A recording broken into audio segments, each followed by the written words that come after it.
দর্শক সালাম আলাইকুম। শুরু করছি ইস্পাহানি মির্জাপুর চা মুক্তবাক। সঙ্গে আছি আমি মাহমুদুর রহমান মান্না। আজকের আলোচনার বিষয় সাংসদদের আর্থিক বরাদ্দ ও রাজনীতি। আলোচনার জন্য উপস্থিত আছেন বিএনপির vice chairman doctor Asaduzzaman Ripon, আছেন বাংলাদেশের কমিউনিস্ট পার্টি সিপিবির সাধারণ সম্পাদক আবদুল্লাহ কাফি রতন এবং সিপিডির অতিরিক্ত গবেষণা পরিচালক তৌফিকুল ইসলাম খান।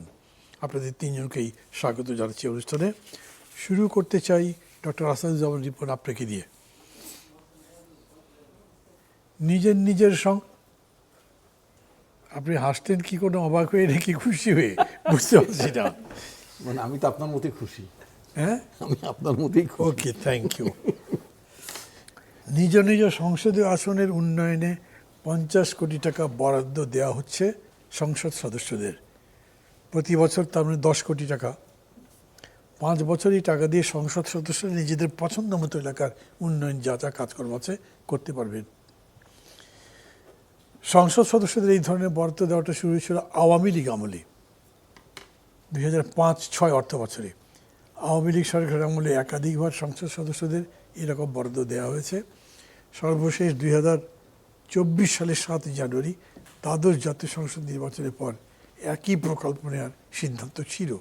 তারা তো থাকলো না, কাজেই সেটা করা হয়নি। এখন আপনারা এটা নিলেন, মানে আপনাকে ওই পথে হাঁটলেন না কি মানে পথটা আমি যদি বলি, এটা আসলে ধারণাটা নতুন না। আপনি তো একটা তো বাংলাদেশের পার্সপেক্টিভ আপনি বলেছেন যেটা আগের সরকারও করেছিল, আর আগের সরকার যেটা অনুসরণ করেছে সেটা ইন্ডিয়াতেও যারা আপনার লেজিসলেটিভ অ্যাসেম্বলির যারা মেম্বার থাকেন তাদের নিজেদের নির্বাচনী এলাকাতে উন্নয়ন তদারক করার জন্য একটা মানে আসন ভিত্তিক একটা বরাদ্দ থাকে।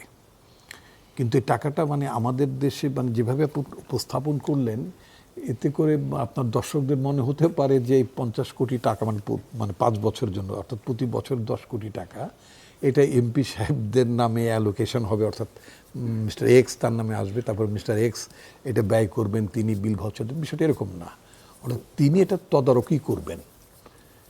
তিনি এটা তদারক করবেন। তার খরচ করবে আপনার সরকারের সংশ্লিষ্ট প্রতিষ্ঠান, লাইক আপনার লোকাল গভর্নমেন্ট। এমপির নামে বরাদ্দ কিভাবে হয়? এমপির নামে বরাদ্দ তো না, মানে এমপির কেয়ারে। বিষয়টা হচ্ছে যে এমপি এটা তার সাজেশন থাকবে, সংসদ এলাকায় তার সাজেশন থাকবে কোন রাস্তাটা হবে, কোন কালভার্ট ব্রিজটা হবে, মানে কোন বিদ্যালয়ের উন্নয়ন হবে, অর্থাৎ টোটাল উন্নয়ন পরিকল্পনা তিনি তদারক করবেন, তার একটা পরামর্শ থাকবে। সেরকম তো প্রতি বছরই করে থাকে সবসময় যখন সংসদ থাকে। কিন্তু এবার পত্রিকা যেভাবে রিপোর্ট আছে, আমার কাছে রিপোর্টের কপি নাই বা পত্রিকা নাই, বলা হয়েছে সংসদদের জন্য এটা সংসদদের বরাদ্দ না, কিন্তু তারা এই কাজটা করবেন না। কিন্তু এটা আমার মনে একটু মিসলিডিং, একটু না মানে মিসলিডিংই, মানে আপনার ইয়েটা যদি এইভাবে যদি পত্রিকা এসে থাকে। বিষয়টা হচ্ছে যে আপনার বরাদ্দর পরিমাণটা নিয়ে আপনি প্রশ্ন তুলতে পারেন যে বরাদ্দটা কি মানে 10 কোটি বেশি হয়ে গেল কি কম হয়ে গেল। একটা নির্বাচনী এলাকাতে সাধারণত যদি এটা কাজগুলো পুরোটাই হওয়া উচিত, আমি ব্যক্তিগতভাবে মনে করি কাজগুলো হওয়া উচিত আপনার লোকাল গভর্নমেন্টের। আমাদের একটা উপজেলা পরিষদ বলে একটা মানে ব্যবস্থা আছে, আমাদের ইউনিয়ন পরিষদের ব্যবস্থা আছে আমাদের এখানে, এবং কোনো জায়গায় সংসদ এলাকার মধ্যে আপনার পৌরসভাও আছে। তো এই জায়গাগুলোতে রেসপেক্টিভ চেয়ারম্যান বা মানে লোকাল গভর্নমেন্টের যে প্রতিনিধিরা আছেন, ইউজুয়ালি তারা তাদের মানে অগ্রাধিকার, তাদের উন্নয়নের অগ্রাধিকারটা তারা তৈরি করবেন। তৈরি করার পরিপ্রেক্ষিতে এটা আলটিমেটলি আপনার মানে উপজেলায় যাবে। এখন যেটা হবে মানে আগে থেকে যেটা ছিল যে উপজেলা চেয়ারম্যানও তার নিজের উপজেলার জন্য তারও একটা অগ্রাধিকার ব্যাপারে তিনি এমপির সাথে পরামর্শ করবেন। মূলত এখানে এমপির ক্যাপাসিটিটা স্টিল ইভেন আজকের দিন পর্যন্ত অ্যাডভাইজারি ক্যাপাসিটির বাইরে এক্সিকিউটিভ অথরিটি নাই। অর্থাৎ এমপি কোনো বিল ভাউচারে সাইন করতে পারবেন না, তিনি পরামর্শ দিতে পারবেন, তিনি একটা দিক নির্দেশনা দিতে পারবেন যে এই জায়গাগুলোতে হতে পারে বা হওয়া উচিত, মানে মেনলি হওয়া উচিত। এবং পরামর্শ দিবেন, সেটা কারো কি উপেক্ষা করা সম্ভব হবে? আপনি আপনার সে এলাকার জন্য দেওয়া হচ্ছে। হ্যাঁ, এখন কথার কথা মনে করেন একটা এলাকায় আপনার কোনো এমপি প্রস্তাব করলেন যে তার এলাকাটা আপনার কি বলে এটা ওই যে দুটা লাইনে মানে এদিকে আসলে এটা কি বলে, এটাকে কি বলে, আপনার কি বলেন এটাকে? রাস্তা 4 লেন বা 2 লেন বলেন, এখন একটা এলাকা একটা উপজেলাতে ধরেন আপনার 1 লেন ইজ এনাফ। এখন আপনি বললেন যেটা আপনি এমপি, আপনি বললেন যে আমি এই রাস্তাটাকে ইয়ে করব 2 লেন করবো, ডাবল লেন করবো। হ্যাঁ, ডাবল লেন করব। এখন এই ডাবল লেনটা আপনার কতটা যৌক্তিক, অথবা যৌক্তিক না, আপনি যেটা বললেন এটা ইগনোর করতে পারবে কি না। ইউজুয়ালি আমাদের সোশ্যাল পার্সপেক্টিভে এটা ইগনোর সাধারণত হয় না। মানে তার কনস্টিটিউন্সির মধ্যে কেউ এরকম থাকবেন না যিনি ইগনোর করতে পারেন, হি ইজ অ্যান এমপি। মানে এখন আমি বলি বর্তমান সোশ্যাল পার্সপেক্টিভে এই অবস্থাটা মানে বিদ্যমান নাই, এটা আপনি এক্সপেক্ট করতে পারেন না। মানে আইডিয়ালি আপনি করতে পারেন কিন্তু প্র্যাকটিক্যালি করতে পারেন না। তো সেই জন্য সেক্ষেত্রে যদি এমপি যদি একটু বেশি প্রুডেন্ট হন, একটু বেশি বিবেচনা বোধের লোক যদি থাকেন, তাহলে তার নির্বাচনী এলাকায় যে বরাদ্দটা সরকার দিয়ে থাকেন, এখন যেটা মানে 10 কোটি করে দেবেন, অন্যান্য তো নিয়মিত উন্নয়ন বরাদ্দ থাকবেই একটা নির্বাচনী এলাকায়, একটা উপজেলায়। এটা তো প্রতিটি দেশের প্রতিটি উপজেলায় আপনার স্কুল বলেন, কলেজ বলেন, হাসপাতাল বলেন, এগুলোর তো একটা উন্নয়ন বরাদ্দ থাকেই, সেগুলো তো আছেই। এর বাইরে যে অতিরিক্ত 10 কোটি টাকা এমপির তদারকিতে, এমপির পরামর্শ অনুযায়ী, এমপির চাহিদা অনুযায়ী যে কাজটি হবে, সেই ক্ষেত্রে সংশ্লিষ্ট এমপিরা কতটা ক্যাপাবল, সবাই আমি সবার মানে যারা সেটা তো প্রশ্ন না, ক্যাপাবিলিটি আপনি কে জাজ করতে যাচ্ছেন? সেটি জাজ করার কোনো টাকা দেবার সময় তো আপনি গয়রহ দিয়েই যাবেন গর্ব যারা দিয়ে যারা দেব আছে। আমরা। এবং নিউজটা কীরকম করেছে, তাদের জন্য এটা বিশেষ বরাদ্দ। আবার ক্রিটিসিজম এরকম হচ্ছে, তাহলে যারা স্থানীয় প্রশাসন তারা করবে কি? না, এরকম ওইটা করে news হয়েছে। মানে বিষয়টা হচ্ছে যে ওরকম এইভাবে নিউজটা হওয়ার কারণে মনে হতে পারে যে এমপি সাহেবকে টাকাটা দিয়ে উনি মানে ডিডিও বলে, মানে ড্রয়িং ডিসবার্সিং অফিসার উনি, ইনফ্যাক্ট তা না। মানে উনি চলতে চলতে মনে হলো এখানে একটা ব্রিজ দরকার, তার বাড়ির কাছে হোক, তার শ্বশুর বাড়ির কাছে হোক, তার আত্মীয়ের কাছে হোক, করতে পারেন। ওনার চয়েস, অর্থাৎ সেক্ষেত্রে ওনার চয়েসটাই অগ্রাধিকার পায়। আমাদের বর্তমান সোশ্যাল স্ট্রাকচারে এটি আমরা দেখি। আপনি এটাকে যতদূর পারেন মানে ক্লোজ করে বা পলিশ করে হয়তো বলছেন, কিন্তু বাস্তবে যেরকম হয় সেটা সেরকম সেক্ষেত্রে না। আমার ধারণা, আমি সেটা যেটা মনে করি, এমপি যদি সেখানে আপনার একেবারে মানে নিচের টায়ার, মানে ইউনিয়ন পরিষদ, উপজেলা পরিষদ, তারপরে আপনার পৌরসভা, এখনো যদিও পৌরসভা মেয়র নাই, কিছুদিন পর তো মেয়র হবে, জি, আমি আসবো আবার তাদের আপনার সবাইকে সেটা নিয়ে যদি যারা- তিনি পরিকল্পনাগুলো প্রণয়ন করেন, জি। যদি সমন্বয় করতে পারেন, তাহলে একটা সমন্বিত উন্নয়ন তো হতেই পারে। কাফি রতন, সেটা ভালোই হবে। আপনি কি বলবেন? আমি জাস্ট এই নিউজটা দেখতেছিলাম, প্রথম আলোতে এটা আসছে। এলজিইডির আসলে ফান্ড, এটা এলজিইডির 15,000 কোটি টাকার ফান্ড। তারা 300 পার্লামেন্ট সদস্য, বোঝা যাচ্ছে নারীরা এই ক্ষেত্রে আর কোনো প্রাধান্য পাবেন না, শুধুমাত্র যাদের নিজস্ব কনস্টিটুয়েন্সি আছে তারা এই এটা পাবে। এখন জিনিসটা কি এমপি সাহেবের নিজের ইচ্ছা হবে নাকি না এমপি সাহেবের এলজিইডির যেই প্রকল্প, সেই প্রকল্পগুলি ওনাকে তদারক করতে দেওয়া হবে, সেই বিষয়গুলি আসলে ক্লিয়ার না, নিউজটার মধ্যেও জিনিসটা ক্লিয়ার না। কিন্তু এইটা শুরু হয়েছিল, আমি যেটা দেখলাম যে 2005-06 অর্থ বছরে এটা শুরু হয়েছিল, তখন বোধহয় বিএনপি ক্ষমতায় ছিল। কিন্তু আওয়ামী লীগ এটাকে হলো তখন 2 কোটি টাকা করে দেওয়া হতো, এখন প্রতি বছর 10 কোটি টাকা করে 50 কোটি টাকা তারা পাবে। যেই জিনিসটা ঘটবে বলে এটা রিপন ভাই বলছেন যে ইন্ডিয়াতে আছে, ইন্ডিয়াতে এটা আছে, এটা ঠিক। কিন্তু যেই জিনিসটা আমাদের দেশে ঘটবে বলে মনে হয় যে সমস্ত বিষয়টার মধ্যে যেই সিঙ্ক্রোনাইজ করা, যে আপনার এখন ইচ্ছা হলে যদি এটার মানে হয় যে এমপি সাহেব যা চাইলেন তাই করতে পারবেন, সেটা না হয় যদি একটা রাস্তার কথাই ধরেন, যে একটা রাস্তা তো অনেকগুলি উপজেলার উপর দিয়ে যায়, অনেকগুলি কনস্টিটিউয়েন্সির উপর দিয়ে যায়, ফলে এক এমপি চাইলেন হলো 3 লেন করতে, 1 ইঞ্চি চাইলেন হলো 4 লেন করতে। মানে আমি যেটা বোঝার চেষ্টা করতেছি, এটার প্র্যাকটিসটা বোধহয় বাংলাদেশে সেখানে কোনো স্কোপ নেই।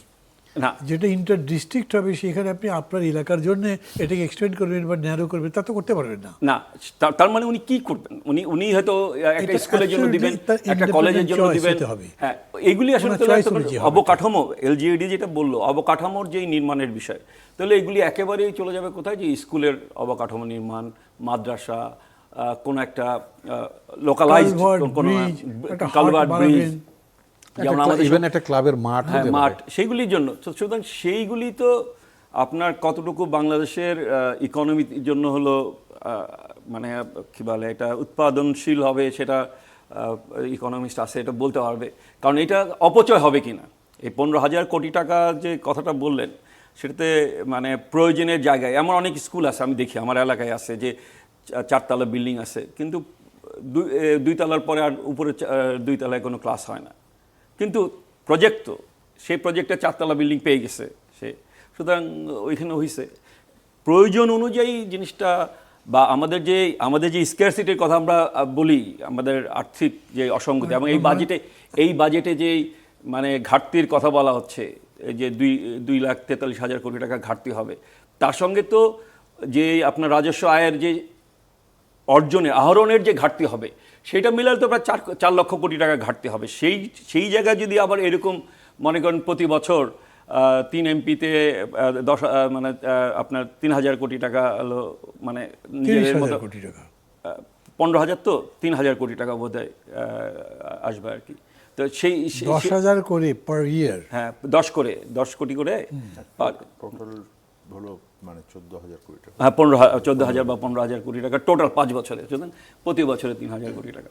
তো এই 3,000 কোটি টাকার মানে হয়তো দেখানো যাবে যে প্রজেক্ট হচ্ছে, কিন্তু আসলে এটা ইফেক্টিভ প্রজেক্ট হচ্ছে কিনা সেই জায়গাটায় মানে চয়েসটা আপনি কার উপরে দেবেন, ডিসিশন কে করবে তার উপরে। ধরেন আমি একটা কথা বলি, আমার বাড়িতে বগুড়া, মহাস্থান আমার থানার মধ্যে পড়ে, বিশাল একটা হাট, এবং ওখান থেকে তরি তরকারি সবজি যা যা আছে রপ্তানি হয়, রপ্তানি মানে পাঠানো হয় ঢাকা, বিভিন্ন জায়গায় পাঠানো যায়। হাটটা ছোট, এখন এমন একটা জায়গায় মেইন রাস্তার উপরে, একদিকে মাজার বিশাল, সেটাও একটা হিস্টোরিক্যাল জায়গা, ওইদিকে স্কুল আছে, শহীদ মিনার আছে, একদিকে জায়গাটা বড় করা দরকার।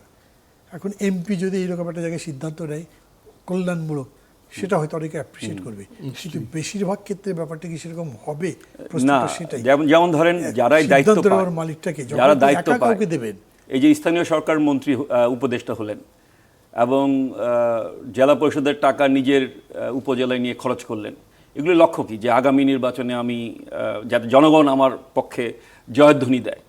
ফলে প্রয়োজনীয়তা আর উপযুক্ততা আর হচ্ছে জনপ্রিয়তা, সেইগুলি হলো একেবারে হচ্ছে মিলেমিশে একাকার হয়ে যাবে।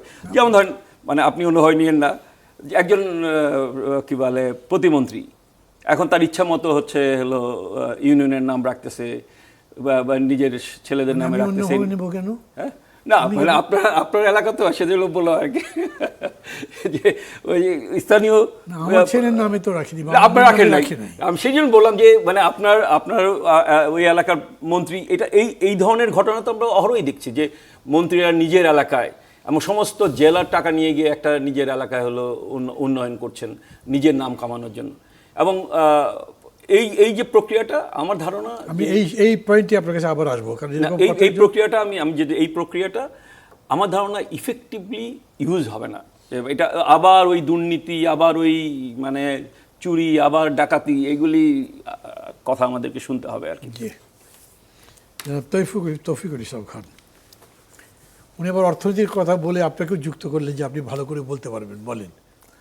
না, আমি বলি, একটা হলো যে এইবার প্রথম নেওয়া হয়নি। সো 5-6 সালে, আমি যদি ভুল না করি 5-6 সালে বিএনপি বোধহয় এটাকে আমরা ইনিশিয়েট করেছিল নির্বাচনের কাছাকাছি সময় আর কি ওইটা। তো এই 10 সালে এটা প্রথমে আওয়ামী লীগ সরকার করে, এবং তারপর প্রতি 5 বছর পর 2015 আর একবার হয়েছে, 2020 হয়েছে, এবং এটার সাথে একটা ইলেকশনের সাইকেল আছে। হ্যাঁ, আমি মানে একটু যদি নিরপেক্ষভাবে বলি, ভালো মন্দটা পরে বলছে অভিজ্ঞতার, বাংলাদেশের এটা যারা এটার পক্ষে বলেন বা এটা যখন তৈরি করছেন, যৌক্তিকতা ছিল যে বাংলাদেশের প্রেক্ষাপটে আপনি যতই আমরা বলি না কেন, যদি আমাদের সংবিধান বলে হলো যারা মাননীয় সংসদ সদস্য হবেন তারা আইন প্রণেতা হবেন, তারা আইনের কথা বলবেন, আর যারা লোকাল গভর্নমেন্ট থাকবে, স্থানীয় সরকার, তারা এইসব স্থানীয় উন্নয়নের বিষয় দেখবেন। বাস্তবতা হলো যে আপনি আসলে সংসদ সদস্যরা বিভিন্ন, আপনারা এখানে ইলেকশন করেছেন, আপনারা জানেন যে এটা স্থানীয় উন্নয়নের প্রতিশ্রুতি দিয়ে এটা আনতে হয় ভোট, এবং আপনি হিস্টোরিক্যালি বলছে, মানে এই সংসদ সেই সংসদ না করে, কারণ এটা হিস্টোরিক্যাল ফ্যাক্ট, আমরা জনগণ হিসেবে দেখি। সেটা হলো যে প্রতি সংসদেই আপনি যেই হোক না কেন, সরকারি দল হোক, বিরোধী দল হোক, এই এ রাজনীতি হোক, বি রাজনীতি দল হোক, তারা সবাই কিন্তু সংসদে দাঁড়িয়ে বিভিন্ন সময়ে তাদের এলাকার সমস্যার কথা সংসদে তুলে ধরেছেন। এবং আমি শুনেছি যে যখন এই লাইভ টিভি আসলো 2010-এর সংসদের পরে, জনগণও নাকি এটা খুব ভালো করে দেখেন যে আমার কথা, আমার এলাকার সমস্যার কথা বলে কিনা। এটা হলো একটা বাস্তবতা। এই বাস্তবতার সাথে যেটা যুক্ত আছে পলিটিক্যাল ইকোনমি, রাজনৈতিক অর্থনীতিটা হলো যে স্থানীয় সরকারকে কখনো শক্তিশালী করাই হয়নি, এবং এটা নিয়ে অনেক দীর্ঘ আলোচনা, আমাদের গবেষণা করেছি আমরা। তো দুই সাইডেই আর্গুমেন্ট আছে, বলে যে ওনাদের আসলে সক্ষমতাও নাই, হ্যাঁ, ওনারা এটা বুঝতে পারেন না। তো এই প্রকল্পের ব্যাকগ্রাউন্ড হলো এইটা, যে এটার ভেতরে এক ধরনের যৌক্তিকতা আছে যেটা বাস্তবতা সম্পর্কিত, আর একটা বলা হয়েছে এটা। বাট আমি রিপন ভাইয়ের সাথে একমত পোষণ করে বলছি যে এটা সরাসরি যেভাবে মানে চালু হয় আর কি, এই এমপিরা সরাসরি এটা খরচ করতে পারেন না। এইটাকে আপনার সাধারণভাবে অন্য আর 5-10টা এডিপি প্রজেক্ট যেভাবে হয় সেই প্রসেস দিয়েই হতে হয়। এই প্রজেক্টটাও যেটা আলোচনায় আছে সেইটা ওই এলজিইডি, আমরা সবাই চিনি, স্থানীয় সরকার প্রকৌশল অধিদপ্তর, তারা এটা মন্ত্রণালয়ে পাঠিয়েছে ডিজাইন করে। আগেরটার ধারাবাহিকতা কিছু পরিমার্জনের যেটা আছে, বিভাগ অনুযায়ী 8টা প্রকল্প হবে, একটা গুচ্ছ প্রকল্পের মতন হবে। 8টা প্রকল্পের 8জন আপনার প্রকল্প পরিচালক থাকবে, কারণ সারা দেশে এটা হয়, সব জায়গায় আবার এটা হবে না। প্রকল্পটার নাম হলো এটা গ্রামীণ অবকাঠামো, সুতরাং এটা একটা স্কোপ ওই প্রকল্পের ভিতরে লেখা আছে।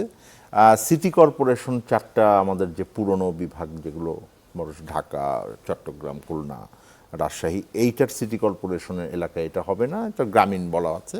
তো গ্রামীণ প্রকল্প হবে, তো সেগুলোর কত আছে, 279 জন এমপি এটাকে পাবেন। সিটি কর্পোরেশনগুলো বাইরে। হ্যাঁ, এখন প্রশ্নটা হলো দুটো জায়গায়।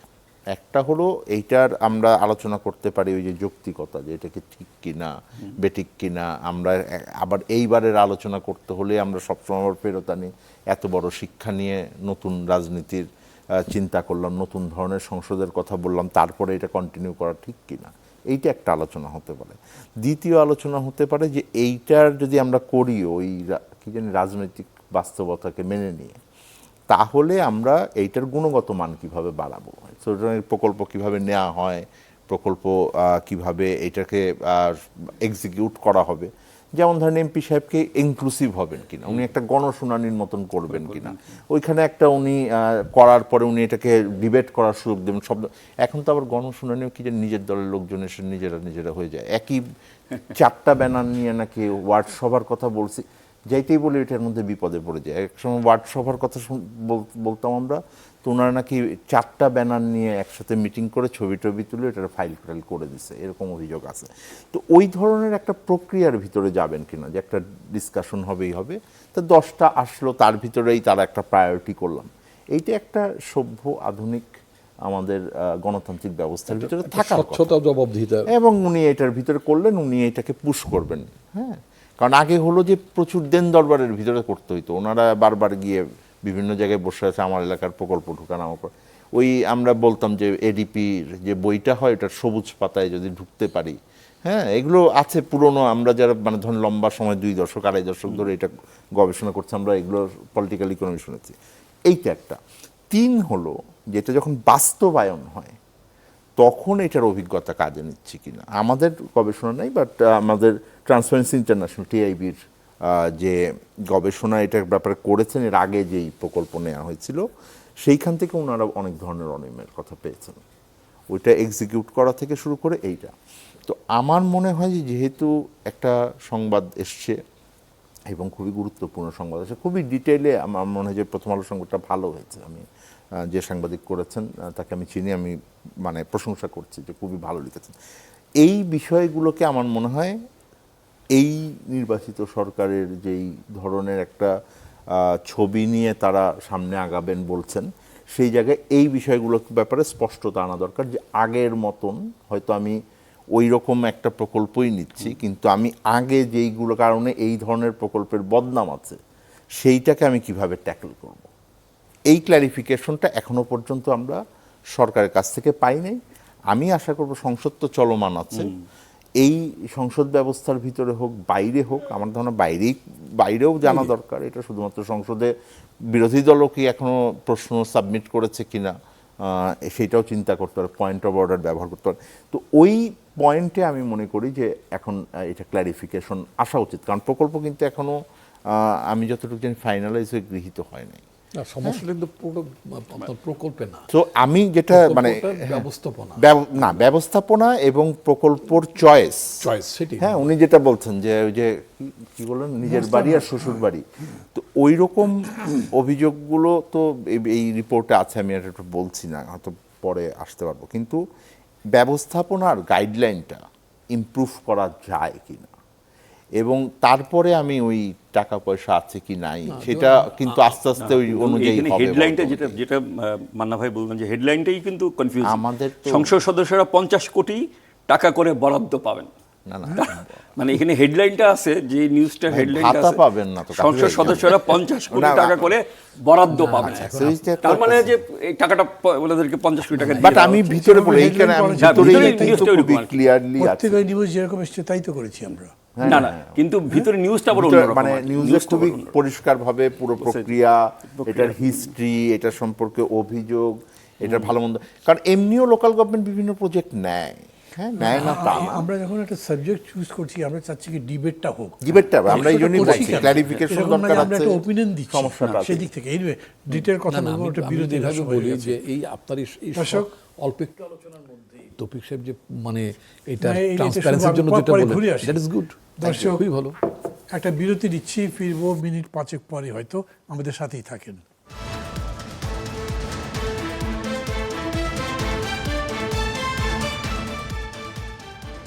দর্শক, ফিরে এলাম ইস্পাহানি মির্জাপুর চা মুক্তবাকে। কথা বলছিলাম তৌফিক সাহেব আপনার সাথে, এখন আপনার সাথে কি বলবো নাকি? না বলেন, উনি বলতে শেষ করতে পারেন। আবার এই দিক থেকে আসুক, এদিক থেকে আসুক। Not necessarily. Doctor Asaduzzaman report, জি, আপনি তো কথা বলছিলেন তার সাথে এটা নিয়ে, হ্যাঁ বলছিলাম এই বিষয় নিয়ে। তো আমি যেটা বলতে চাই, ধরুন এই যে 15,000 কোটি টাকার যে বরাদ্দের কথা বললেন, এই টাকাটা ধরে নেন যে এমপিরা তদারক করতেন না, মানে করার বিধান রাখা হয়নি, কিন্তু টাকাটা কিন্তু এলজিইডি মানে লোকাল গভর্নমেন্ট ইঞ্জিনিয়ারিং ডিপার্টমেন্ট, তারা এই গ্রামীণ অবকাঠামোর ক্ষেত্রে এই টাকাটা তারা ব্যয় করতেন। সেই ব্যয় করার ক্ষেত্রে তাদের লোকাল যিনি ইঞ্জিনিয়ার আছেন তাকে এই সেন্টেন্সই আবার ভিতরে, বিকজ আমার কাজ প্রশ্ন করা, নিশ্চয়ই তিনি ব্যয় করবেন, ইজ হি দি অথরিটি? না আমি তাকে অথরিটি দেওয়া হয়েছে ব্যয় করবেন, নাহলে ব্যয় করবেন কিভাবে? না আমি বলছি যে এই যে 15,000 কোটি টাকা, মনে করেন একটি উপজেলার ক্ষেত্রে ধরুন 10 কোটি টাকা বরাদ্দ। একটি উপজেলাকে বছরে শুধু 10 কোটি টাকার উন্নয়ন হয় না, তা না, কিন্তু অনেক বেশি মানে মানে মানে ব্যয় বরাদ্দ উন্নয়নের জন্য থাকে। কিন্তু 10 কোটি টাকাও যেটা তৌফিক সাহেব যেটা বললেন, মানে উনি যিনি বলেছেন নিউজ থেকে যিনি বললেন, সেটা হচ্ছে যে আপনার একটা গ্রামীণ অবকাঠামো উন্নয়নের জন্য এই ক্ষেত্রে যেহেতু এমপি জনপ্রতিনিধি, মানুষের কিছু তার কাছে দাবি থাকে যে আমাদের স্কুলের ছাদটা পানি পড়ছে, এটা ঠিক করে দেন, অথবা স্কুলের বেঞ্চ নাই, অথবা কবরস্থানের এটা ভেঙে গেছে, অথবা আরও এক্সপ্যান্ড করা দরকার, অথবা খেলার মাঠটা পানিতে নিমজ্জিত থাকে, মানে জলাবদ্ধ থাকে, এটাকে একটু উন্নত করা দরকার। আমার বাড়ির পাশে একটা খেলার মাঠ অন্তর্বর্তীকালীন সরকার সময় একটা স্পেশাল অ্যালোকেশন দিয়ে মাঠটা বরাদ্দ করলো, এটা গ্রামীণ অবকাঠামো নিঃসন্দেহে ইত্যাদি। আচ্ছা, তো যাই হোক, যেটা বলছিলাম, এটা যদি এমপির মানে তত্ত্বাবধানে, আমি শব্দটা বলছি বাংলা, আমরা ছোটোবেলা যখন চিঠি লিখতাম প্রযত্নে লিখতাম, তো কেয়ার অফ এটা লিখতাম আমরা, এই প্রযত্নের ব্যাপারটা যদি নাও থাকতো, তাহলে এটা লোকাল গভর্নমেন্ট এই কাজটি তাদের কনসার্ন অফিসার যারা আছেন তাদের মাধ্যমে ব্যয়টা করাতেন।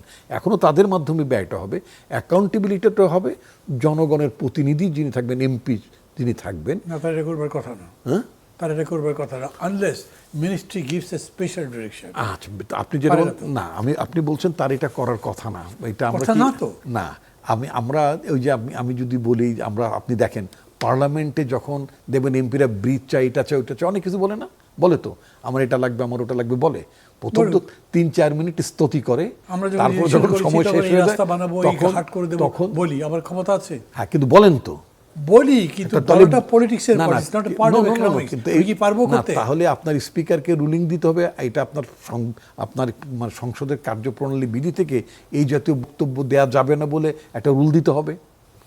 পুরো বিষয়টাই তো আমাদেরকে সেটা তো rethink করার দিচ্ছেন বিষয়টা না। না, আছে। সেটা দেয়া যাবে না তা তো মানে আচ্ছা। এটা তো না, বক্তৃতা করতে পারবে না কেন? না না কিন্তু আবার উনি একটা হাট দিতে পারবেন না, না, আবার উনি একটা রাস্তা বানাতে পারবেন না, তার টাকা নাই, এখন না, না। তার কোনো স্যাংশনিং মানি নাই। না না তার স্যাংশনিং মানে না, যদি সরকার যদি তাকে তার ওই নির্বাচনী এলাকার উন্নয়নের জন্য যদি একটা বরাদ্দ দিয়ে থাকেন, যে এমপি সাহেবের জনপ্রতিশ্রুতি অনুযায়ী জনগণকে তিনি যে প্রতিশ্রুতি দিয়েছেন সেটা তো নিশ্চয়ই জনগণের অভাব অভিযোগ শুনেই দিয়েছেন, মানে প্রার্থী যিনি ছিলেন অথবা প্রার্থী হওয়ার পর নির্বাচিত হয়েছেন, নির্বাচিত হওয়ার পরে উনি তো দেখেন, he আমি meets আপনাকে একটু people. বলি, সরি আমি বাধা না, দিচ্ছি না, নিশ্চয়ই, কিন্তু নিশ্চয়ই। একটু আপনাকেও সুবিধা সহজ করার জন্য বা সবার না, করার নিশ্চয়ই। জন্য।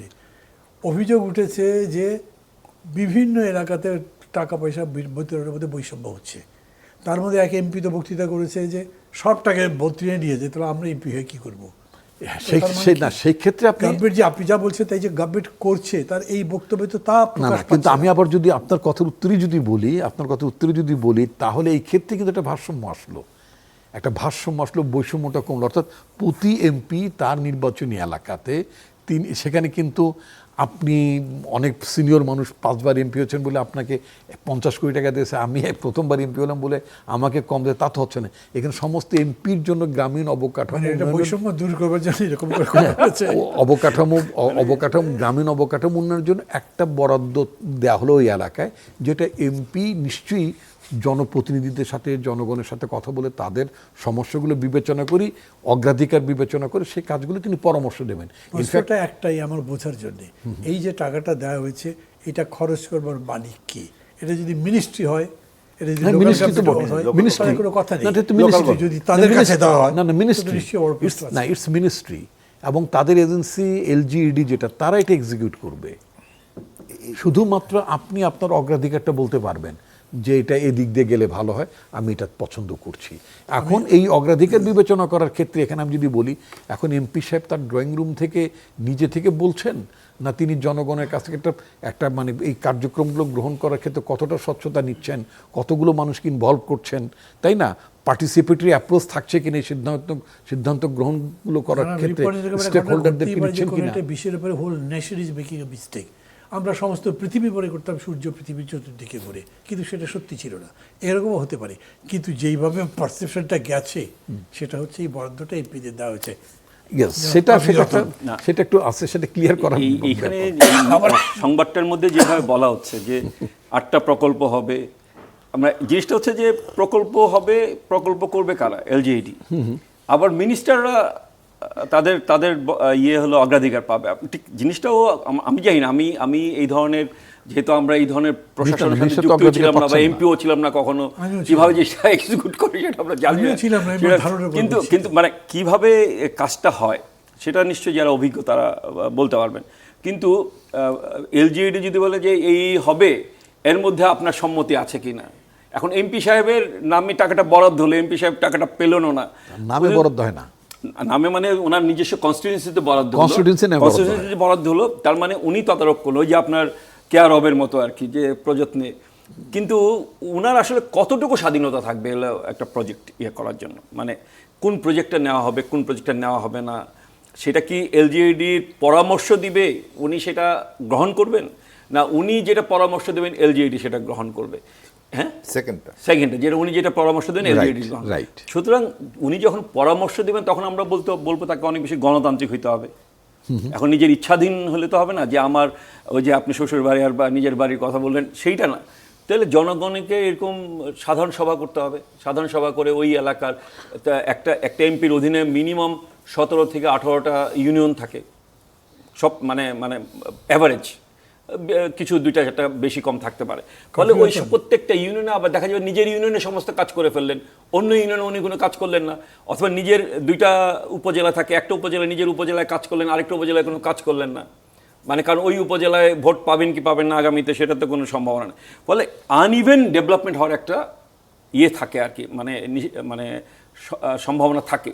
ফলে এইটাকে যদি এটা তো ডেফিনেটলি বোঝাই যাচ্ছে দলের পক্ষ থেকে এমপি সাহেবকে আগামী নির্বাচনের প্রস্তুতি হিসাবে এই টাকাটা দেওয়া হচ্ছে, যে যাতে সে প্রজেক্ট করে করে, নাহলে তো এলজিইডি বলেন তাহলে পরে এলজিইডি করছে কথা বলে লাভ নেই না। এলজিইডি মানে তো এলজিইডিতে যে 15,000 কোটি টাকা তার যে বাজেট, বিশাল বাজেট, সেই বাজেটে 15,000 কোটি টাকা এমপিদেরকে দিয়ে দিচ্ছে, এবং দেখেন 2005-06 সালে যখন হলো 2 কোটি টাকা এমপিদেরকে দেওয়া হয়েছিল, 6 সাল কিন্তু নির্বাচনের সাল ছিল। 6 সালের ডিসেম্বরে নির্বাচন হওয়ার কথা ছিল, বা 2007-এর জানুয়ারিতে নির্বাচন হওয়ার কথা ছিল। এখন তো 5 বছর ধরেই না, তার মানে কি ওইটা ছিল যে এমপিরা এই 2 বছরে এই টাকাটা খরচ করবে এমনভাবে যে জনগণকে সে হলো আকৃষ্ট করতে পারবে। তো এই 5 বছরে যে 50 কোটি টাকা দেওয়া হচ্ছে, মানে এটা ধরে নেওয়া হচ্ছে যে এমপিরা এমনভাবে কাজ করবেন যাতে আগামী নির্বাচনে তার যে এই নির্বাচনে যে প্রতিশ্রুতি ছিল, আগামী নির্বাচনে যাতে জনগণ বলতে না পারে যে আপনি প্রতিশ্রুতি ভঙ্গ করেছেন। ফলে এই যে জায়গাটা, এটা একটা ডিলেমা কিন্তু আমি মনে করি যে এমপি সাহেব কাকে খুশি করবেন, কাকে খুশি করবেন না, আবার প্রতিটা প্রজেক্ট সেটা হলো উপযুক্ততা আছে কিনা। তারপরে হলো এমন আমাদের একজন এমপি ছিলেন, আমার যে কনস্টিটুয়েন্সি, আব্দুল মতিন খসরু, সবাই আপনারা চিনেন তাকে, পরে আইনমন্ত্রী হয়েছিলেন। উনি 91 সালে যখন এমপি হন, 86 সালে এমপি হয়েছিলেন, তখন কিছু করতে 91 সালে যখন এমপি হন, একমাত্র কুমিল্লা একমাত্র আওয়ামী লীগ এমপি ছিলেন। উনি বলছেন যে আমি কোনো হাক্কা রাখবো না। হাক্কা মানে কি? বাঁশের সাঁকো। তো এখন হয়েছে কি, মানে ধরো যে 100 গজ পরপরই হচ্ছে একটা বাড়ি, প্রতিটা বাড়িতে উনি একটা করে হলো মানে ব্রিজ করে দিলেন, করে দিলেন আর কি।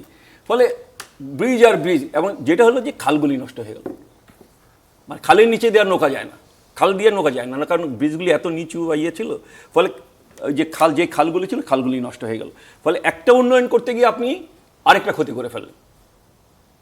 আর যেই রাস্তাঘাট তৈরি হবে, এমনভাবে হলো রাস্তাঘাট তৈরি হবে যে আপনার পানি প্রবাহ হলো বন্ধ হবে। এবং আমাদের দেশে যে এখন পানি প্রবাহের যেই সংকট তৈরি হয়েছে, সেগুলো ছিল এই যে তথাকথিত বাঁধ নির্মাণের মধ্য দিয়ে। তো এখন অবকাঠামো উন্নয়ন বলতে যদি হতো যে এলজিইডির অধীনে একটা সামগ্রিক বিবেচনা নিয়ে হলো প্রকল্প হচ্ছে, সেটা এক জিনিস, সেটা তদারক করার দায়িত্ব এমপি সাহেবের থাকতো। এমপি সাহেবের সেখানে উনি হলো ইভেন সিচুয়েশনে সমস্ত ইউনিয়নে উনি হলো এরকম প্রজেক্ট দিতেন, তাহলে তার হতো। এখন আমি যেটা বুঝি যে এই ধরনের অ্যাব্রোথ্যাব্রোভাবে যে উন্নয়ন প্রকল্প নেওয়া, সেটা সামগ্রিকভাবে বাংলাদেশের গ্রামীণ অবকাঠামোতে কতটুকু মানে হবে, দেখে মনে হবে যে প্রচুর রাস্তা হচ্ছে, কোনো নাই, বাঁশের সাঁকো নাই, কিন্তু আবার নিচের যে খাল, সেই খাল হলো।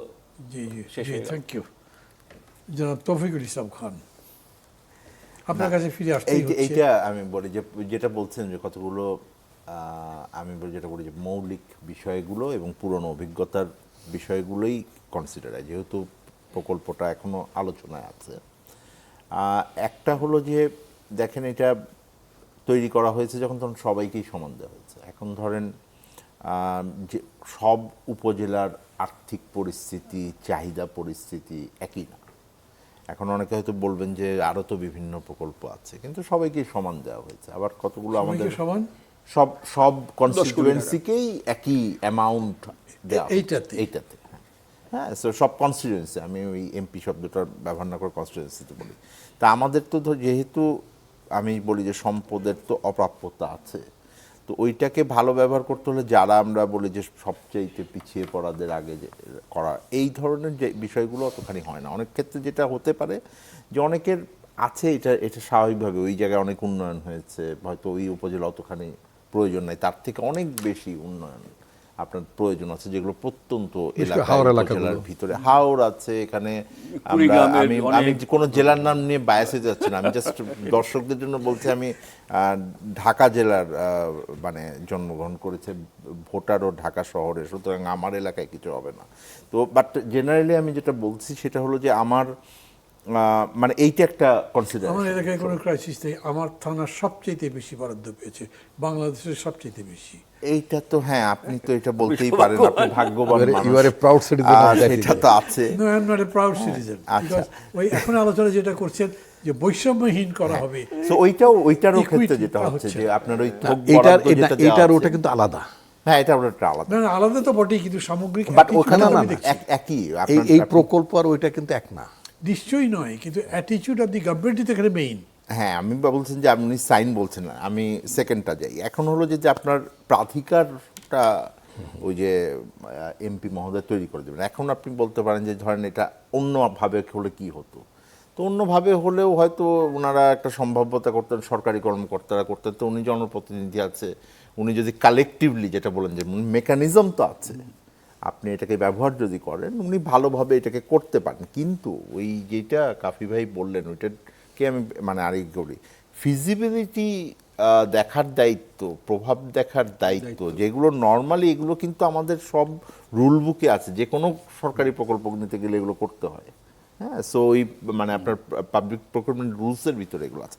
তো ওইগুলো দেখার দায়িত্ব কিন্তু আবার টেকনিক্যালি সরকারি যারা দায়িত্ব কর্মকর্তা কর্মচারী আছেন, তারা আবার দায়িত্ব পালন করে, এটা বলতে পারবেন না আমাকে তো এমপি বলছে, এটা কিন্তু বলার কোনো সুযোগ নাই, কারণ ডিটেল গাইডলাইনে এগুলো থাকে না। বাট প্রবলেম যেটা প্র্যাকটিক্যালি আমরা ওই যে যদি আমি বলি যে গবেষণাটা যেহেতু টিআইবির গবেষণা আমাদের না, কিন্তু ওনারা যেটা পেয়েছেন যেই বিষয়গুলো আছে, এটাকে আমি আমলে নিতে বলছি। উনি আবার এটা বলবে টিআইবি মানে সত্য বলছেন কিনা এক দল লাগায় যাবেন, কিন্তু যেহেতু এটা আছে, সেটা ওনারা পেয়েছেন যে কাজের মান অন্তত 1/3 এই ধরনের প্রকল্পে, কারণ এই প্রত্যেকটা আবার ওইটা ওনারা আলাদা আলাদা করে ছোট ছোট ছোট ছোট কাজ নেবেন আর কি, অ্যাসাইনমেন্টের মতন যদি বলেন এক প্রকল্পের ভিতরে। তো সেইগুলো ঠিক মতো হচ্ছে কিনা ওনারা বলছেন যে 1/3 প্রকল্পে কাজের মান ভালো ছিল না, এটা ওনারা পেয়েছেন। ওনারা যদি আমি ভুল না করি 628টা বিভিন্ন এরকম অ্যাক্টিভিটিকে ওনারা দেখেছেন। আমি কি একটু যুক্ত করতে পারি আপনাকে? জি বলেন। সেটা হচ্ছে যে এই যে কাজের মান ভালো ছিল, আমি যদি মানে আগের এমপিদের আমলের কথা যদি বলি, ওই এমপিরা তো পিপলের কাছে অ্যাকাউন্টেবল ছিল না, তাদের ভোট দিয়ে পাস করতে হতো না, এই জন্য মান খারাপ ছিল। এখন তো যদি অ্যাকাউন্টেবল হতে হয় তাহলে কাজ ভালো হবে। হ্যাঁ, জবাবদিহিমূলক সরকারের সাহায্য করার জন্যই বলছি যে আগের বিষয়গুলো থেকে মানে শিখছেন কিনা আর কি। জনগণ হিসেবে আমাদের প্রত্যাশা তো যে এই জনগণের ভোট চাইতে হলে আপনাকে শিখতে হবে। আর এটা তো সরকারের ব্যাপার না, এখানে তো বিরোধী দলেরও আছেন, বিরোধী দলের এমপিরাও তো আছেন, সবাই সমানই পাবে। তো ওনারা 70 জন তো অন্তত গোটা 70 জন হবেন আর কি প্রায়। সেকেন্ড হলো না, ওরা আবার তো শহরের গুলা পাবে না। আচ্ছা, এনিওয়ে নাম্বার গেমে না যাই, উপজেলা চেয়ারম্যানের নিজস্ব ঠিকাদারি প্রতিষ্ঠান এই কাজগুলি না। আচ্ছা, সেকেন্ড হলো যেটা, সেটা হলো যে কমিশন হচ্ছে কিনা। তো টিআইবি বলেছিল যে এরকম ওনারা অভিযোগ পাইছেন যে এইগুলোর থেকে 8 থেকে 13%, আমি প্রথম আলোর রিপোর্ট থেকে কোট করছি, এটা লেখা আছে ওই যে রিপোর্ট নিয়ে আলোচনা করছে, ওইটা 8 থেকে 13% নাকি কমিশনের অভিযোগ টিআইবি পেয়েছেন। সবচাইতে ইম্পর্টেন্ট, কাজটা কাকে দেওয়া হচ্ছে, মানে মন্ত্রী ওই যে এমপির তদারকির অর্থ হলো কি উনি বলে দিবেন কিনা একে কাজ দাও, অ্যাবসলিউটলি করার কোনো আসলে সুযোগ থাকার কথা না। এইটা যেই ঠিকাদারি বলি বা ওইটার যে সাব কম্পোনেন্ট, কারণ অনেক কাজ আছে এলজিডি নিজেই করেন আর কি, ওইটার আবার হয় কিছু ঠিকাদারি থাকে, আউটসোর্সিং থাকে। তো ওই বিষয়গুলো ইম্পর্টেন্ট। আমি যেটা বলছি যে পুরো প্রক্রিয়ার ভিতরে এটার দুটো আছে, একটা হলো মৌলিক জায়গা যে আমরা আসলেও সংসদ সদস্যদেরকে যে প্রচলিতভাবে ওই দায়িত্বের ভিতরেই রাখবো না, ওনাদেরকে আর একটু আইনের প্রতি ওভারসাইটের প্রতি ওনাদেরকে একটু আকৃষ্ট করার চেষ্টা করব রাষ্ট্র হিসেবে, সেই আলোচনা একটা। আর একটা হলো যে যদি আমি করেনও, আমি ধরেন বাস্তবতা, কিন্তু আপনারা একটু দয়া করে এই বিষয়টা খেয়াল রাখবেন যে এই যে আগের অভিজ্ঞতা থেকে এইটার সিলেকশন, এটার এক্সিকিউশন, এটার ওভারসাইট, এইটা যেন না হয়। কারণ দিন শেষে আমি আবার বলি, এটা রিপন ভাইয়ের কথা ফেরত আসছে, যেহেতু জবাবদিহিতামূলক বলেছেন, যদি জবাবদিহিতামূলক না হয়, আমি একটা জিনিসই শিখেছি আমার ছোট জীবনের ভিতরে, এই গত গণ অভ্যুত্থানের ভিতরে, যে আপনি যদি জবাবদিহিতামূলক না করেন, এক সময় আপনাকে তো জবাব দিতেই হবে, রাইট? হ্যাঁ, যারা ধরেন বিশ্বাসী মানুষ আছে তারা বলবে এই কালে না হলেও তো পরকালে দিতে হবে। তো এখন বিষয়টা হলো যে আমরা চাই যে এই যে হবে কি হবে না পরীক্ষার ভিতরে থাকতে থাকতে আমাদের দেশ যেভাবে আগানোর কথা ছিল, এটা একটা বৈষম্যহীন রাষ্ট্রের কথা, মানে 24-এর অভ্যুত্থানও যেটা হয়েছে ওইখানেও আন্দোলনটা ছিল বৈষম্য বিরোধী। বাংলাদেশের জন্ম হয়েছে বৈষম্য বিরোধী জায়গা থেকে, আমি বারবার বলি। হ্যাঁ, যে ওই যে শুরুই হয়েছিল যে আমার সাথে ওই পাকিস্তানের মিল নাই, এটা একটা বৈষম্য আছে। সেই জায়গাটাকে মাথায় রেখে একটা যদি খুবই অ্যাফ্লুয়েন্ট উপজেলাও হয়, তার ভিতরেও যেন প্রাধিকার থাকে। আবার পুরোটা যে খরচ হয় তাও কিন্তু না, অভিজ্ঞতার ভিতরে হ্যাঁ দুটো বিষয় থাকে। একটা হলো ক্যাপাসিটি অফ স্পেন্ডিং, যেটা হলো যে আসলেও এটা পারবে কি না, তবে রিলেটিভলি এইটার স্পেন্ডিং ক্যাপাসিটি ভালো, আমি জাস্ট বলার জন্য বলছি আর কি পুরনো অভিজ্ঞতার। আর সেকেন্ড হলো যেটা, সেটা হলো যে সরকারের যদি অর্থ না থাকে, গাভী ভাই যেটা নিয়ে টেনশন আছে, আমিও আছি টেনশন। আমি এটা বারবার বলে তৈরি করছি যে সরকার টাকা পয়সা নাই, আমি খুবই চিন্তিত থাকি মাননীয় অর্থমন্ত্রীর জন্য যে উনি কীভাবে এটা চালাবেন। তো সেই দিক থেকে আমাদের যদি অর্থ না আসে তাহলে হয়তো দেখবেন যে অনেক জায়গায় প্রকল্প নেওয়ার ক্ষেত্রে এক্সিকিউট করার থেকে স্লো ডাউন হচ্ছে। হ্যাঁ, এটা হলো প্রকৃতি, শিলান্যাস হবে আর কাজ হবে না। আর শোনেন, প্রকৃতি will dictate at the end of the day. হ্যাঁ, সো নেচার উইল ডিকটেট। হ্যাঁ, will have its own course and find the destination. The course may go to destruction even, or it may be the construction. এটা তো আপনি জানেন না। If that is the হ্যাঁ, course. যে কোনো কিছু হতে পারে। তো এইখানকার বিষয়টা হচ্ছে যে মানে আমরা যেটা ধরতে চাইছি তা হচ্ছে যে এইটা যে দেয়া হলো, এটার পেছনে মহৎ উদ্দেশ্য থাকলে সেটা কি, এটার অ্যাডভার্স ইফেক্ট কি হতে পারে, সেই জন্যই তো সতর্কতাটা আগে করা, কারণ প্রকল্পটা এখন হচ্ছে গাইডলাইনগুলো শক্তিশালী করা যায়, জবাবদিহিতাটাকে শক্তিশালী করা যায়। যদি এই যে 200 আরেকবার দেখে বলি, 279 জন এমপির ভিতরে যদি 9 জন এমপিও এটা প্রমাণ করতে পারেন যে আমার প্রকল্প নেওয়ার ক্ষেত্রে আমি জবাবদিহিতামূলক, অংশগ্রহণমূলক এবং খালি নিজের দলের নেতাকর্মীর অংশগ্রহণমূলক না, সবাইকে নিয়ে করেছি, তাদেরকে দেখায় তো আমি 270 জনকে বলতে পারবো যে ওনারা যদি পারেন আপনারা পারেন না কেন। এইখানে আমার একটা জাস্ট প্রশ্ন, এই যে আমি পত্রিকায় দেখলাম, এটা রিপন ভাই হলো সাপ্লিমেন্ট করতে পারবেন, যে বিরোধী দলের এমপিদের জায়গাগুলি তদারক করার জন্য নারী এমপিদেরকে দায়িত্ব দেওয়া হয়েছে, মানে বিএনপি দলীয় নারী নেতৃত্বের দায়িত্ব। তাহলে এই প্রজেক্টগুলি নেওয়ার ক্ষেত্রে তো সাংঘর্ষিক হয়ে যেতে পারে, যে দল দায়িত্ব দিছে যে আমি যেটা পত্রিকায় প্রসঙ্গ আমি বদলাতে চাইবো এখন, কারণ এটা আরেক দিকে নিয়ে যাবে, যার কোনো আনসার আমাদের কাছে নাই, কিছু বলা হয়নি, মানে আরেক দিকে নিয়ে যেতে চাইছে। মানে খানিকটা রিপোর্টের আছে, সেটা হচ্ছে যে ধরেন কয়েকদিন আগে খবর বেরোলো না, নারায়ণগঞ্জের এক এমপি পুত্রকে গ্রেপ্তার করা হয়েছিল এবং এটা মুচলেখা দিয়ে ছাড় দিয়েছে। 55 বছর ইতিহাসে কোনো রুলিং পার্টির এমপির ছেলেকে গ্রেপ্তার করা হয়েছে মানে মানে চাঁদাবাজির অভিযোগে অথবা চাঁদা চাওয়ার অভিযোগে, এটা একটা বিরল ঘটনা। এবং এই ঘটনার মধ্য দিয়ে আমাদের প্রধানমন্ত্রী, আমাদের সরকার প্রধান একটি নিজের দলে একটা বার্তা দিয়েছেন যে তিনি যত বড় ক্ষমতাবান হন না কেন, যেই কাউকে স্পেয়ার করা হবে না। এটা অত্যন্ত মানে দৃষ্টান্তমূলক একটি ঘটনা। এটা আমি মনে করি যে আপনার মানে গুড গভর্নেন্সের জন্য বা এমপিরা যে বদনামের সম্মুখীন হন, যে তাদের স্ত্রী, তাদের পুত্র অথবা তাদের স্বামী, তারা যেই বাড়াবাড়িগুলো করেন অনেক ক্ষেত্রে, যে অভিযোগগুলো থাকে, এখান থেকে অনেকেই সতর্ক হবেন। এই সিম্পল একটা that's very good of the prime minister, কিন্তু তাকে গ্রেপ্তার করবার পরে ওই এলাকাতে যে ডেমনস্ট্রেশন কথাবার্তা হচ্ছে সেগুলো হয়তো আপনি নিশ্চয়ই জানেন, এবং এই এমপি পুত্র সম্পর্কে কী কী ধারণা বাজারে আছে সেটাও জানেন। কোনো ইনভেস্টিগেশন না, কিচ্ছু না, শুধু একটা মুচলেখা নিয়ে ছেড়ে দেওয়া হলো যে, তো এটা তো আপনি সবার জন্যই করতে পারেন। যদিও চাঁদাবাজির জন্য কাউকে গ্রেপ্তার করেছে কি সেটা আমি জানি না, কিন্তু আওয়ামী লীগ আমলে এক এমপি পুত্র, মহিলা এমপির পুত্রকে খুনের অপরাধে গ্রেপ্তার করা হয়েছিল। সেটা তো যে ঢাকাতে স্কাটন এলাকাতে, আমার বাসার একেবারেই সন্নিকটে জি এই ঘটনার একটা খুনের মামলা, আর একটা হচ্ছে আপনার এক্সটর্শন। না, আমি তাই তো বলছি যে দুই জিনিস, এলিগেশন, এবং সেখানে পিস্তল সহ ধরা পড়ে, সেগুলো কথাবার্তা হচ্ছে। গ্রেপ্তার মানে এমপি ছেলে হলে ধরা পড়ে না, যে এইটা আপনি বলছেন যে চাঁদা হোক অন্য যে কোনো কারণে হোক, এমপিও তো অ্যারেস্ট হয়েছে, এমপি ছেলেও আরও হয়তো অ্যারেস্ট হয়ে থাকতে পারে। কিন্তু এখানে প্রশ্নটা হচ্ছে যে তার সম্পর্কে চাঁদা চাওয়ার ব্যাপারটা কোনো ভেরিফিকেশন কোনো কিছু না করে যে ছাড়িয়ে দেওয়া হলো বা অথবা গ্রেপ্তার করা হলো, দুটি বলতে পারেন। যে তার না, অভিযোগ হলে তো গ্রেপ্তার করবে, তখনই তার তদন্ত করে গ্রেপ্তার করতে পারবে না। অভিযোগ ছিল না, থানায় কোনো অভিযোগ এফআইআর ছিল না, থানায় কোনো অভিযোগ ছিল না। মানুষই তো অভিযোগ দেবে, একটা কোম্পানি অভিযোগ দিয়েছে, কোম্পানি অভিযোগ দিয়েছে, চাঁদা চেয়েছে, চাঁদা না দেবার কারণে গাড়ি আটকে দিয়েছে, এগুলো অনেক শক্তিশালী কোম্পানি মানে ভাই, নাইলে তো এমপি পুত্রকে ধরতো না। সেই কোম্পানিরও যিনি মালিক তিনি হয়তো আরো ক্ষমতাবান। এই অভিযোগটা তো সরকার কগনিজেন্সে নিয়েছে, কগনিজেন্সে নেওয়ার কারণেই কিন্তু ব্যবস্থাটা নিয়েছেন। এবং মানে মুচলেখা দিয়ে ছাড়া পাওয়ার ঘটনা বহু আছে। মুচলেখা দিয়ে পুলিশ ছাড়তে পারে, পুলিশের কিন্তু এটা যে মানে তার আইনের বাইরে না। কিন্তু এরপরে যদি সে কোনো অভিযোগ, ফার্দার কোনো অভিযোগে লিপ্ত হয়, মানে তাকে তো একটা প্রতিশ্রুতি দিতে হয় যে আমি এরকম মানে আমি আর এই ধরনের কাজে লিপ্ত হব না। এটাই তো মানে এই যে অভিযোগটা করা হয়েছে, ধরেন সে খুবই পাওয়ারফুল, কিন্তু চাঁদাবাজিটা করতে গেছে কিনা সেটা কোনো স্টাডি মানে কোনো ইনভেস্টিগেট করা হবে না, করা হবে। সেটা তো করা হয়নি, মুচলেকা দিয়ে ছেড়ে দিয়েছে। না। যাই হোক, আমার হাতে কিন্তু সময় খুব নেই এটা। না, আপনি কিছু বলবেন না? আমি যদি এইভাবে বলি যে আপনার ইনভেস্টিগেশন ছাড়াই তো তাকে গ্রেফতার করছে না, আগে। আমি যেটা বলতে চাচ্ছি গ্রেফতার করে ইনভেস্টিগেশন সহ করে নাকি কখনো? ইনভেস্টিগেট করে তো হ্যাঁ, গ্রেফতার হয় না। হ্যাঁ, না, মামলাই তো হয়নি, এফআইআরই হয়নি তার বিরুদ্ধে। ইনভেস্টিগেট করে না, গ্রেফতার ধরে নিয়ে এসে আবার ছেড়ে প্রাইমারি দিচ্ছে। তো থানা ছেড়েও দেয়।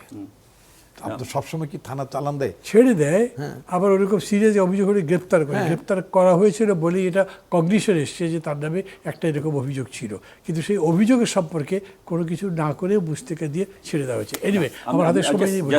আমি যা একটু বলতে চাচ্ছি সেটা হচ্ছে যে আগে আমাদের এক্সপিরিয়েন্স ছিল যে জেলা পরিষদ, জাস্ট ছোট্ট একটা জায়গায় জেলা পরিষদ, তার ফান্ডও কম, যে ফান্ড দিত 1 লাখ টাকা বরাদ্দ করলে 65,000 টাকা হচ্ছে যিনি প্রাপ্য তার কাছে পৌঁছাইতো, মাঝখান থেকে 35,000 টাকা নাই হয়ে যেত, 1 লাখ টাকা, 35%। তো এখন এখানে যে একটা বড় ইয়া হচ্ছে, মানে আমি মানে আমার খুবই শুভ কামনা থাকলো যে সব এমপি সৎ হবেন, সব এমপি এই লোভ লালসার ঊর্ধ্বে উঠে যাবেন, কিন্তু এখানে যদি ধরেন এক্সিকিউট করার ক্ষমতাটা যদি তার হাতে না থাকে, শুধুমাত্র পরামর্শ দেওয়ার ক্ষমতা থাকে, এবং যদি মনে করেন যে আপনার মানে প্রজেক্ট নেওয়ার ক্ষমতা থাকে, এবং আমরা সবাই জানি, আমরা স্বীকার করি আর না স্বীকার করি, আমাদের এই বড় বড় গ্রামীণ প্রজেক্টগুলি যারা বাস্তবায়ন করছেন তারা নিজস্ব কোম্পানি, এই এমপি সাহেবের, উপজেলা চেয়ারম্যান সাহেবের বা ইউনিয়ন পরিষদের চেয়ারম্যান, তারা হচ্ছে নিজস্ব ঠিকাদারি প্রতিষ্ঠান দিয়ে এগুলি করছেন, ফলে কোয়ালিটি অফ দি ওয়ার্ক খুবই খারাপ। জি, থ্যাংক ইউ। আপনি বলেন, 1 মিনিট বলবেন, তবে 1 মিনিট আমাকে শেষ করতে হবে। আমি জাস্ট ক্লোজ করছি, এটা নতুন করে আর বড় কিছু না। আমার মনে হয় যে আমি সাধুবাদ জানাবো যে একটা সংবাদ হয়েছে, এবং যে এখন যাচাই বাছাই, কারণ এটা এখন মন্ত্রণালয়ে পাঠানো হয়েছে, ওই মন্ত্রণালয়ের মন্ত্রী আছেন এবং বিএনপি সরকারের খুবই গুরুত্বপূর্ণ নেতা, মানে দ্বিতীয় সর্বোচ্চ নেতাই তো বলতে পারি। তো সেই হিসাবে তার একটা অভিজ্ঞতা এবং তার রাজনীতিবিদ হিসেবে একটা সুনাম রয়েছে, অন্য অনেক রাজনীতিবিদের নামে অনেক দুর্নাম থাকে। সুতরাং ওনারা এটা দেখবেন, এবং সংসদ চলছে, আমি যেটা বলছি যে সংসদ সদস্যরা নিজেরাও এটাকে বলবেন যে গাইডলাইন নিজেরাই নিজেদেরকে অ্যাকাউন্টেবল করার জন্য কিছু বলেন কিনা। আরও তো কয়েকটা দিন আছে, দেখব। মানে হয় আপনিও খেয়াল রাখেন আমাদের পক্ষ থেকে, আমি তো খেয়াল রাখবো, আমার তো করতে হবে। সংসদে কেউ বলে কিনা যে আমাদেরকে অ্যাকাউন্টেবল করার মেকানিজমটা গাইডলাইনে আপনারা ইনক্লুড করেন, যাতে আমরা বেপথে যাইতে না পারি। এটা ওই যে কি গুগল ম্যাপের মতন যেন কাজ করে, সেই প্রত্যাশা রেখে আজকে শেষ করি। তারপর এটা সামনের দিন নিশ্চয়ই আরেকবার ডাকবেন আলোচনা। আমার ধারণা ওইভাবে। Thank you. আপনাদের 3 জনকে ধন্যবাদ দিচ্ছি। আলাদা করে নামটাম বললাম না, হাতের সময় কম বলে নাম তো কয়েকবার বলেছি। দর্শক মণ্ডলী, শেষ করব। পুরো আলোচনায় যেখানে আমরা কনক্লুড করতে পারতাম, যেখানে শেষ করতে পারতাম, সেটা জনাব তৌফিকুল ইসলাম খান করে দিয়েছেন। আমাদের মূল বিষয়টা ছিল বরাদ্দ নিয়ে, মানে আমরা সরকারি টাকা, মানে জনগণের টাকা, আপনাদের টাকা, সেটা 9-6 হোক তা চাই না, কেউই চাই না, সরকারও চাওয়ার কথা না। সরকার যেরকম করে বরাদ্দ দিল, তখন আমরা ভাবছি এই টাকা 9-6 হবে না, তো তাহলে কি করা যেতে পারে, সেই বিষয় নিয়েই কথা হচ্ছে। এটার ক্ষতিকর দিক কী হতে পারে, এটা ভালো কী হতে পারে, সব মিলিয়ে আলোচনা করেই আমরা একটা জায়গায় আসবার চেষ্টা করেছি। আমি মনে করি আমাদের যেহেতু একটা গণতান্ত্রিক পদ্ধতিতে দেশ এগোবার চেষ্টা করছে, এই পদ্ধতির অন্যতম একটা শর্তই হচ্ছে ডিসকোর্স, মানে পরস্পরের সাথে কথাবার্তা বলা, মত বিনিময় করা, এবং বাস্তব অভিজ্ঞতা থেকে শিক্ষা নিয়ে সেটাকে আবার বাস্তবে নিয়ে যাওয়ার চেষ্টা করা। এই পদ্ধতিতে আমরা নিশ্চয়ই আরও এগিয়ে যেতে পারবো। সবাই ভালো থাকবেন, খোদা হাফেজ। আজকের মতো এখানেই শেষ করছি।